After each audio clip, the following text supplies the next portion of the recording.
10+2 करते करते मैं अपने शहर का एक जाना माना अपराधी हो गया, क्रिमिनल। अब जीवन में मेरी चुनौती आ गई, अकेले रहना है, खाना बनाना है, पढ़ना है। जैसे ही किताब खोलूं, 4 लाइन पढ़ूं, मुझे नींद आ जाए। सतपथ पर हमें लगाकर ही जाते हैं, हमें जगा कर ही। हमें अपने बच्चों के जिंदगी से संघर्ष नहीं छीनना चाहिए। सिविल सर्विस एग्जामिनेशन भारत का एक ऐसा एग्जामिनेशन है, मिनिमम 7 घंटा पढ़ना है। ये बड़ी बात नहीं है। 365 दिन पढ़ना। यूपीएससी क्या है? तुम यूपीएससी देना चाहते हो? क्या है ये? वसुधा का नेता कौन हुआ? भूखंड विजेता कौन हुआ? अतुलित यश क्रेता कौन हुआ? नवधर्म प्रणेता कौन हुआ? मैं रश्मिरथ की इन लाइनों से अपनी कहानी शुरू करूंगा, क्योंकि इन लाइनों ने सिर्फ दर्शन की भूमिका नहीं अदा की। They were not simply the lines of philosophy. These lines had the potential to change the life of any individual on this earth. हर आदमी एक एम्बिशन लेकर पैदा होता है, या पैदा नहीं भी हुआ तो समय के साथ उस एम्बिशन को वो पैदा करता है, या ना भी कर पाए तो समाज उसे एम्बिशन देता है। कम से कम पेरेंट्स कहते हैं मेरा राजा बेटा। मतलब बच्चा अगर रिक्शे वाले के घर में भी पैदा हुआ तो मां तो उसको राजा ही बोलेगी।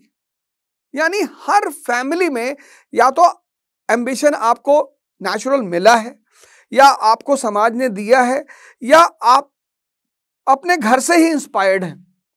तो ये जो लाइनें हैं 4, वो ये पूछ रही हैं कि तुम्हें पता है कि वसुधा का, इस धरती का नेता कौन हुआ? तुम्हें पता है कि भूखंड विजेता मतलब किसने जमीनों को जीता? अलेक्जेंडर, अशोक। अतुलित यश क्रेता, इतना यश, इतना सम्मान, जैसे श्री कृष्ण। नवधर्म प्रणेता, किसने नए धर्मों को चलाया? कौन थे वो लोग जिन्होंने ये सारे काम किए? तो अगली लाइन में वो बोलता है, जिसने न कभी आराम किया, विघ्नों में रहकर काम किया। जिसने न कभी आराम किया, विघ्न। हम सब भागते हैं, कोई हमारा हाथ देखता है और उसने कह दिया तुम्हारी लाइफ में बहुत संघर्ष है, आप टेंशन में आ गए कि अच्छा बाबा जी, तो संघर्ष तो मोदी जी की भी जिंदगी में है ना। 2 बार प्राइम मिनिस्टर बन चुके हैं, 3री बार बनने जा रहे हैं। संघर्ष नहीं है? हमने संघर्ष शब्द को बहुत नेगेटिवली ले लिया। दंगल मूवी का एक बड़ा प्यारा गाना, मां के पेट से मरघट तक है तेरी कहानी, दंगल दंगल। थीम सॉन्ग है वो, थीम। मुझे वो थीम सॉन्ग इतना अच्छा लगा कि मां के पेट से मरघट तक। तो संघर्ष जो है वो जीवन का एक अहम हिस्सा है। आपको नहीं करना, आप हिमालय चले आओ, बचोगे नहीं। जिसने ना कभी आराम किया, विघ्नों में, विघ्न मतलब चैलेंज, चुनौती, संघर्ष। अब ये चैलेंज करता क्या है? इसीलिए जो बड़े घरों के बच्चे होते हैं, बड़ों घर के मतलब एरिस्टोक्रेसी के बच्चे हैं, वो उनके माँ बाप क्या करते हैं, जीवन के एक बहुत बड़े हिस्से में उनको चैलेंज नहीं लेने देते। अरे मेरा बेटा एसी नहीं है, जनरेटर लगा दो। नहीं, अकेले बाजार नहीं जाएगा, अंधेरे में नहीं जाएगा। जिसने ना कभी आराम किया, विघ्नों में रह। वो बड़े लोग क्या करते हैं, अपने बच्चों से ये छोटे छोटे चैलेंज छीन लेते हैं प्यार में। कभी सुना है कि प्यार नुकसान करता? बहुत करता है। ऐसी नहीं कि दुश्मनी ही नुकसान करती, प्यार भी बहुत नुकसान करता है। चैलेंजेस। मैं छोटा था क्लास में, तो लोग मुझे टीप मारते थे, दिन में 4 बार मार दिया। होमवर्क वाली जो मेरी कॉपी होती थी उसमें गोद देते थे आगे, मतलब ऐसे बना दिया कि ये टीचर से मार खाएगा। मेरे होमवर्क वाले पेज को टेयर कर देते थे। मैं एक सामान्य से घर का लड़का, गांव से आया हुआ, गोंडा शहर में पैदा हुआ। फातिमा इंटर कॉलेज में मेरी पढ़ाई शुरू हुई, दुनिया का सबसे प्यारा स्कूल, कम से कम मेरे लिए। श्रेष्ठतम टीचरों से मुलाकात हुई, अच्छे अच्छे टीचरों से, चंद्रभूषण सिंह, सीबी सिंह। पता नहीं क्या देखते थे, अभी जल्दी मेरी मुलाकात उनसे शादी में हुई। वो मेरे अंदर पता नहीं क्या देखते थे, बोलते थे तुम, गाली देते थे, मतलब ऐसे वर्ड का इस्तेमाल, तुम साले राजा बनोगे किसी दिन, अदा है तुम्हारे अंदर। मैम हैना थी, मैम अलेक्जेंडर थी, पढ़ाते थे। और फिर वो अवध ओझा एक यू टर्न मारता है क्लास 11th में आकर, एक दूसरी दुनिया में एंटर करता, मार खा के, परेशान होके, और माँ बाप अलग परेशान, 20 साल से गांव से बाहर भगा दिया। तो रिबेल करता है वो, रिबेल, विद्रोह। अभी एक शो पे था मैं, उस शो पे मैंने बताया कि इतनी मेरी स्थिति खराब हो गई थी कि मुझे रिपेल करना पड़ा, झगड़ा करना पड़ा। हमें अपने बच्चों के जिंदगी से संघर्ष नहीं छीनना चाहिए, क्योंकि ये संघर्ष करते क्या है। अगली लाइन फिर कहती है कि जीवन में विघ्न जब आते हैं, सोते से हमें जगाते हैं। This is the duty of struggle. जीवन में विघ्न जब आते हैं, सोते से हमें जगाते हैं। क्या करते हैं? मन को मरोड़ते हैं पल पल, डिप्रेशन, फ्रस्ट्रेशन, टेंशन। आप खुद से लड़ रहे हो, आप आईएएस की तैयारी कर रहे हो, उसमें डेली मिनिमम 7 घंटा पढ़ना है, मिनिमम। और दूसरी सबसे खतरनाक बात, मिनिमम 7 घंटा पढ़ना है, ये बड़ी बात नहीं है, 365 दिन पढ़ना है। तुम 15 दिन डिसिप्लिन रह सकते हो दबाव में, 20 दिन रह सकते हो, 1 साल। 95% लोग जो आईएएस की तैयारी में मार खाते हैं, वो इसीलिए खाते हैं। अब मेरा रास्ता बदल गया, मतलब 10+2 करते करते मैं अपने शहर का एक जाना माना अपराधी हो गया, क्रिमिनल। अब क्या हुआ कि मेरे घर वाले बहुत, खासकर मेरी माता जी बड़ी परेशान हो गई कि एक ही लड़का, और वो वांटेड, बहुत परेशान रहती थी वो। और दुनिया के सारे अच्छे शौक हो गए मुझे, सिगरेट पीना, शराब पीना, ये जितना जो कहते हैं ना राजा के शौक, 9 रत्नों में से एक। चढ़ाने वाले भी ऐसे ही बताते हैं, कह रहे नशा तो 9 रत्नों में से एक है, तो अपने बच्चे को पिलाओ। तुमको जो भी ये सब चीजें सिखाएगा ना, याद रखना वो उसे प्रमोट करके सिखाएगा। कह रहे शराब तो राजा महाराजा पीते हैं, तो अपने बच्चे को पिलाओ, अपने बेटे को पिलाओ ना, अगर राजा महाराजा पीते हैं तो। जिस आदमी के तुम साथ रहते हो, जो काम वो अपने बच्चों के साथ नहीं करता और तुम्हारे साथ करता है, तो तुम्हारा दुश्मन है। अगर तुम्हें सिगरेट पीने के लिए कहता है और अपने बेटे को भी कहता है, तो बहुत अच्छा आदमी है, फिर तो वो बहुत अच्छा आदमी है कि अपने बेटे को भी सिगरेट पकड़ा दिया कि ले भाई तू भी पी ले। लेकिन जो काम वो तुम्हें कहता है करने के लिए, लेकिन अपने बच्चों को नहीं कहता, वो तुम्हारा दुश्मन है। ये तुमको लिटमस टेस्ट बता रहा हूं, इसको ट्राई करके देखना। मेरे एक दोस्त हैं, भगवान उनको जन्नत में रखे, स्वर्ग में। उनके पास इलाहाबाद यूनिवर्सिटी का 2 फॉर्म आ गया। अब वो एक मुर्गा ढूंढ रहे थे कि किसी तरह एक फॉर्म निकाल ले, नहीं तो उनका पैसा बर्बाद हो जाएगा। मैं उनसे टकरा गया। उन्होंने कहा वो तुम्हारे लिए फॉर्म मंगाए इलाहाबाद यूनिवर्सिटी से। हमें भी लगा कि यार इतना प्रेम। कह नहीं, हम तुम्हारे लिए फॉर्म मंगाओ, और इलाहाबाद चल रहा है एग्जाम देने। मेरे लिए इलाहाबाद एग्जाम देने जाना मतलब मेंबर ऑफ पार्लियामेंट का चुनाव जीतना। इतनी खुशी, क्योंकि बहुत दिन से मैं घर में बंद था, पहरा लगा हुआ था मेरे ऊपर कि तुम बाहर नहीं जाओगे। मैंने अपनी माता जी से कहा कि अब मैं पढ़ना चाहता हूं। उनको भी बड़ा अजीब लगा कि अरे, मुझसे किसी ने सवाल किया था कि आप कभी एक्टिंग करेंगे, मुझे ड्रामेबाजी का शौक है। और ड्रामेबाजी बड़ी प्यारी चीज है लाइफ में, बड़ी मदद करती है, आपको बहुत हेल्प करती है। तो मैं बड़ा सीरियस हो गया उनके सामने कि मैं जो है अब मैं पढ़ना चाहता हूँ। उनको भी बड़ा अच्छा लगा कि यार बेटे का मन बदल रहा है, और वो भी इलाहाबाद यूनिवर्सिटी का एंट्रेंस। मैं अब घर की कैद से बाहर निकला। अब हमको तो कुछ आता नहीं था, वहां मुझे एक बहुत भगवान जैसा आदमी मिला। पता नहीं, मैं उसका नाम नहीं जान पाया। हालांकि मैं 3 साल के ग्रेजुएशन में मैं उस आदमी को ढूंढता रहा कि कम से कम थैंक यू तो बोल दूं। और उस आदमी ने, काटजू इंटर कॉलेज है इलाहाबाद में, वहीं मेरा सेंटर पड़ा था। तो उस आदमी ने मुझसे कहा, उस लड़के ने मुझसे कहा कि यार तुम चिंता मत करो, मैं तुम्हें बता दूंगा। और मैं इलाहाबाद यूनिवर्सिटी के एंट्रेंस में पास हो गया। इसी को बोलते हैं ब्लेसिंग। ये भाग्य नहीं है, ये भगवान की कृपा है तुम्हारे ऊपर।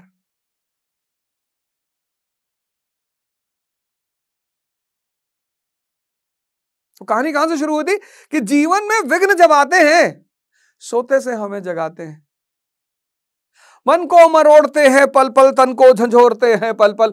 मैं पढ़ने वाला स्टूडेंट हो गया इलाहाबाद यूनिवर्सिटी में, चैलेंज आ गया मेरे जीवन में, तो चैलेंज लेने का शौक है हमको।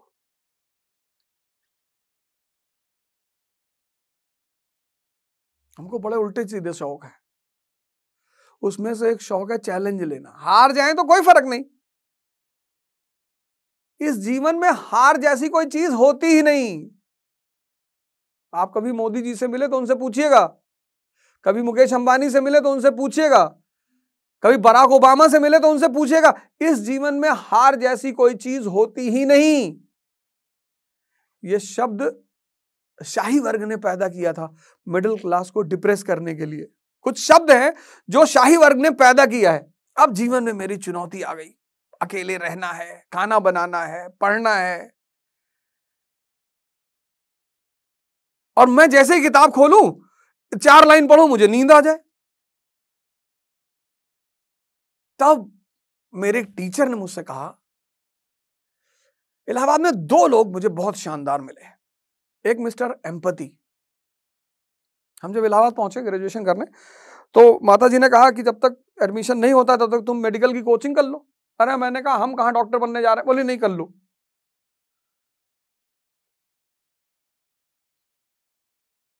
कुछ चीजें हैं जो आपको जीवन में कभी नहीं बनना है, आपको पता है कि बनना ही नहीं, डॉक्टर मुझे बनना ही नहीं, पर उन्होंने जबरदस्ती मेरी सचदेवा कोचिंग में एडमिशन करा दिया। वहां मुझे बहुत शानदार आदमी मिले, एम्पैथी साहब। अगर आप इलाहाबाद से हैं, इवनिंग क्रिश्चियन कॉलेज में पढ़ाते थे वो, और हमारी कोचिंग में वो पढ़ाते थे बॉटनी। भगवान जैसा टीचर, भगवान जैसा टीचर, भगवान, हंसता हुआ, नाचता हुआ, गाता हुआ टीचर। तब हमें पहली बार पता चला कि यार पढ़ना का भी एक स्टाइल है। और एच एस उपाध्याय सर का तो नाम बार बार मैं लेता हूं। किसी भी काम को जब करना हो ना, उस पर होमवर्क करो, पहले पता करो ये क्या है, यूपीएससी क्या है, तुम यूपीएससी देना चाहते हो, क्या है ये, इसका सिलेबस क्या है, ये मुझसे क्या जानना चाहती है, कोचिंग क्यों जाना चाहिए। तुम बिना क्या जाने कूद पड़ते हो। जैसे कुछ लोग स्विमिंग पूल में तैरते हैं सोसाइटियों में, मैं उसको तो तैरना मानता ही नहीं। फिर उनको एक इल्यूजन होता है कि हम तैर लेते हैं, जाके गंगा में कूद गया बनारस में। अब पानी के अंदर तो वाटर करंट होता है, नदी के अंदर अंडर करंट होता है, एक तो करंट, और ऊपर से क्या होता है, नदियां कटान करती हैं, जमीन को काटती हैं, तो छोटी छोटी केव्स होती हैं पानी के अंदर। कभी कभी उसी केव्स में आदमी घुस जाता है, फिर वो हाथ पैर मारता है,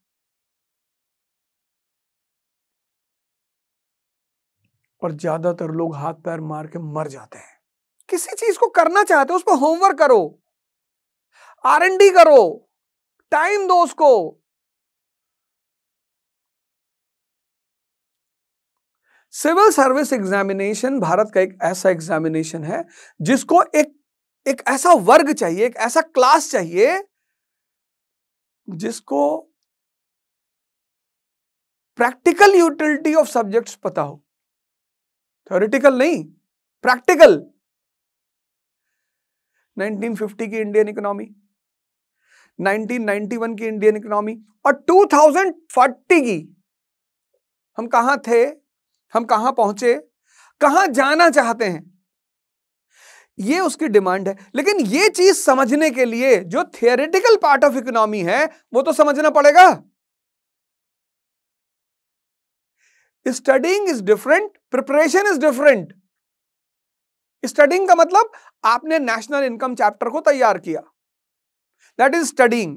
आपको पता चला जीडीपी क्या है, आपको पता चला जीएनपी क्या है, आपको पता चला एनडीपी क्या है, ये सब आपको पता चला, ये स्टडीइंग है, फर्स्ट पार्ट। सेकेंड पार्ट ये है कि आपको ये पता चला कि 1950 में इंडिया की जीडीपी क्या थी। कहां कहां से आती थी? तुम्हारा बेसिक्स नहीं है ना, बना लो। पहला पॉइंट अपनी डायरी में लिखो कि whosoever wants to prepare for IAS should have basics। क्योंकि ज्यादातर लोग क्या करते हैं, 10th के बाद ह्यूमैनिटीज छोड़ देते हैं, तो आपको पता नहीं what is economy, what is geography, what is polity. This is the first step which you have to follow. Basics, economy का क्या रोल है लाइफ में, ज्योग्राफी का क्या रोल है लाइफ में, हिस्ट्री का क्या रोल है लाइफ में। India is a country of unity in diversity. If Ashok can handle it, if Akbar can handle it, why not the present government of India? उस डाइवर्सिफाइड भारत को अगर अशोक हैंडल कर सकता है, अकबर कर सकता है, तो आज की भारत सरकार भी कर सकती है। इसलिए पढ़ना है। जीवन में विघ्न जब आते हैं, सोते से हमें जगाते हैं। तैयारी शुरू करो तो जाग जाओ। अगर जागोगे नहीं, कोचिंग पहुंच जाओगे, कुछ समझ में आएगा नहीं, और दिमाग खाली रह नहीं सकता। तो लड़के हो तो लड़की पकड़ लोगे, और लड़की हो तो लड़का पकड़ लोगे, पकड़ोगे जरूर। तुमको किसी की आंखों में जन्नत दिखाई पड़ने लगेगी कि ये आंखें नहीं है। जब भी हमारा मन हमारे गोल, मन शांत नहीं रह सकता ना। कुछ चीजों जैसे हर बॉडी पार्ट्स के अपने फंक्शंस हैं, किडनी का फंक्शन है, लीवर का फंक्शन है, हार्ट का फंक्शन है, ऐसे मन का भी फंक्शन है। वो शांत नहीं हो सकता। या तो कोमा में शांत होगा, या तो मरने पे शांत होगा, परमानेंट शांत हो जाएगा। वैसे वो शांति नहीं हो सकता। तुम करके देखो, आंख बंद करके देखो, शांत करके देखो, तुम पागल हो जाओगे। तुम मन को रोक नहीं सकते।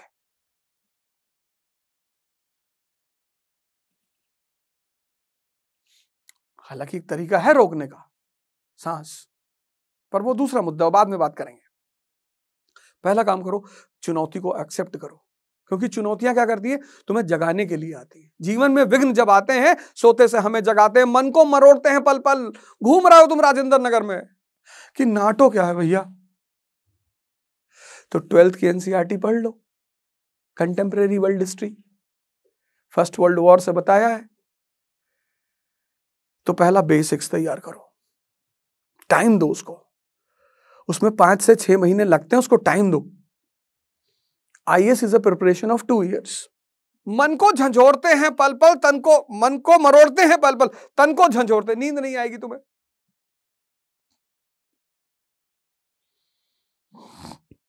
अच्छी बात है।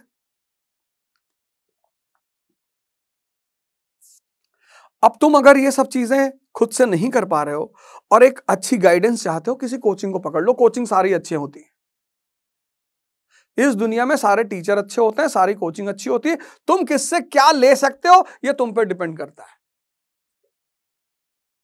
महमूद गजनी मकड़े से सीख लेता है। मकड़ा जाला बनाते बनाते गिर रहा है, फिर उठ रहा है, फिर गिर रहा है, फिर उठ रहा है, फाइनली वो जाला बना ही लेता है। वो उससे सीख ले रहा है। सीखना is a art, learning is a art. अगर आप इस टॉक के एंड तक पहुंच चुके हैं तो मैं आपको जोश टॉक्स का एक दूसरा रूप भी दिखाना चाहता हूं, जिससे मैं काफ़ी देर से जुड़ा हुआ हूं और मुझे बहुत बहुत ज़्यादा पसंद है कि वो क्या कर रहे हैं। जोश टॉक्स ने एक नया ऐप लॉन्च किया है जिसका नाम है जोश स्किल्स। अब वो नया नहीं रहा, काफ़ी टाइम से है, लाखों लोग उसको अब यूज़ करते हैं। और जोश स्किल्स पे आप अपनी ज़िंदगी के लिए कोर्सेज ढूंढ सकते हैं। वो कोर्स नहीं जो आपको physics, chemistry, commerce, business studies पढ़ाएंगे, वो कोर्सेज जो आपकी जिंदगी में आपको कैसे जीना चाहिए वो सिखाएंगे। मैंने खुद जो स्किल्स पे बहुत सारे कोर्सेज बनाए हैं, पब्लिक स्पीकिंग पे, इमोशनल क्राइसिस कैसे हैंडल किया जाए, अपनी पर्सनालिटी कैसे डेवलप की जाए। हर एक कोर्स में डेली क्विजेज हैं, एक्सरसाइजेज हैं, एक बहुत ही खूबसूरत कम्युनिटी है जो आपको सपोर्ट करेगी, आपको इनकरेज करेगी। आज ही डाउनलोड करें जोश स्किल्स का ऐप और उनके कोर्सेज एक्सप्लोर करके अपनी जिंदगी को आगे बढ़ाएं।